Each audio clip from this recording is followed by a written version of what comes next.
Hello, Brethren Village. It's Doug, the ground supervisor, coming to you with a very, very dry grounds update here in June of 2023. So I want to cover basically three areas of the campus. I want to cover lawns, I want to cover shrubs and flowers, and I want to cover trees. To just give you an idea of what the grounds team's doing as far as when we have a drought condition. So we are in a drought condition. So the first thing with the lawns is, the first thing I highly recommend is don't water lawns. Save our water. We need it for other usage. I'm sure somewhere along the lines we're going to get into some water restrictions if this continues on into the summer. So we might as well start conserving now. It's really not necessary to water a lawn. The lawns, if you look at them, they may be brown and they may be dormant, but they're healthy. When we look at them, we're seeing healthy turf. As soon as we start getting some moisture again, they'll start to rejuvenate, and usually through fertilizing and just the normal things that we do with the grass and the lawns, they will perk back up and look great when we get out of this drought conditions. So how do we keep them from getting to the point where we really have to replace turf? Well, we limit how much we get on them.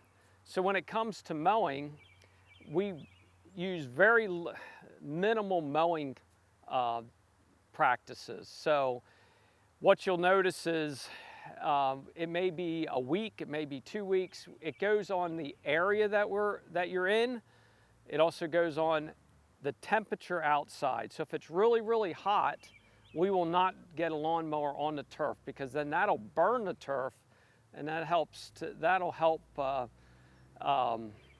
cause it to not come back. So I guess that's not a help, but you get the idea. If we're on the turf and it's hot, it burns it, so it damages the turf more. That's a better way to put it.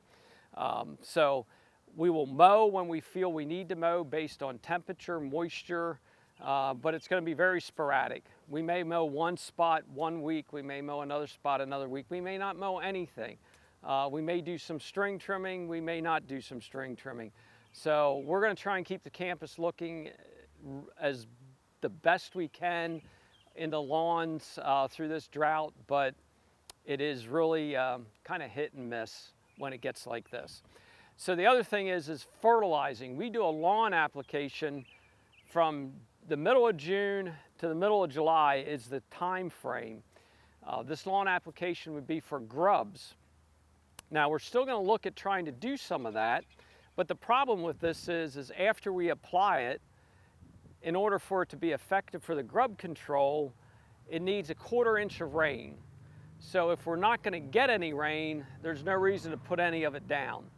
Although we're looking at, okay, we look at the weather, we look ahead. If we see that there's the possibility, we're going to put some down. But we may not get the whole campus done, which is fine. We will know how that works out next summer. But the grubs are probably not as active if it's not wet, so I think we're going to be fine there. But you'll see that we may fertilize some areas and we may not fertilize others. The time we really need to get to is fall, when we get cooler temperatures, more rain, and we can do a fall application, and that should really bring the lawns around. So that's lawns. Okay, second thing is shrubs. So what do we do about shrubs? Well, let's put flowers in there. So let's talk about flowers. You planted flowers around campus. Water them, keep them healthy, keep them growing. There's nothing wrong with watering flowers. We're going to water flowers as long as we can without, if there's any restrictions, then we'll determine that at that time. As far as shrubs go, what we do is we go back a year. So it would be May of 2022 or that spring. We'll see what was planted, and we try and water all of those items that were planted from that time till present. The other thing we do with shrubs is we quit planting things, and we will not plant anything until the drought breaks, till we get to fall. We'll have to determine that down the road. The other thing is if shrubs defoliate or get brown, some of them come back, some of them don't. So we're really not going to make determinations on if something's dead because of the drought or what the condition of that plant is until next spring. If it's something I know is not going to come back, we'll take it out. We'll monitor all that. We'll make lists. Eventually, we'll get back around and get it all replaced. So the grounds team is out working on watering shrubs.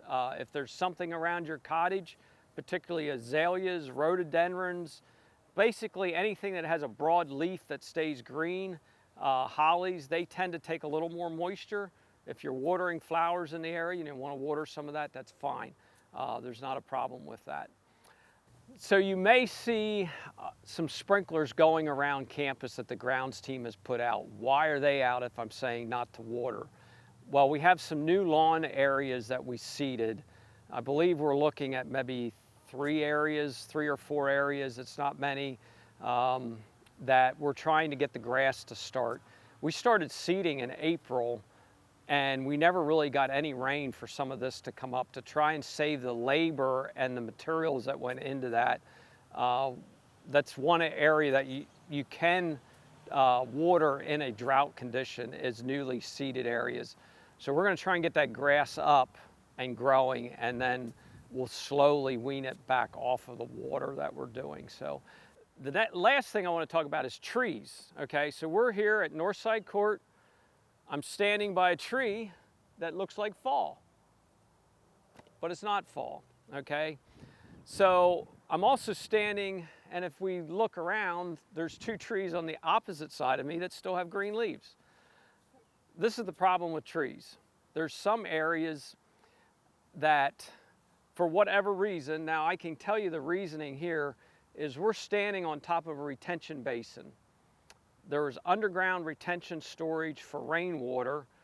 These trees were planted in basically about 30 to 36 inches of soil with a gravel base and pipe under them. Kind of dries out pretty fast. So these get hit every summer that it gets dry. Now, what do we do about this? Well, we've tried to get to these early enough, but we still had damage because this gets so hard and so dry. But what we do is when we see a tree get into stress, we take a soaker hose, we wrap it around and do a deep soaking, and then we start making a list.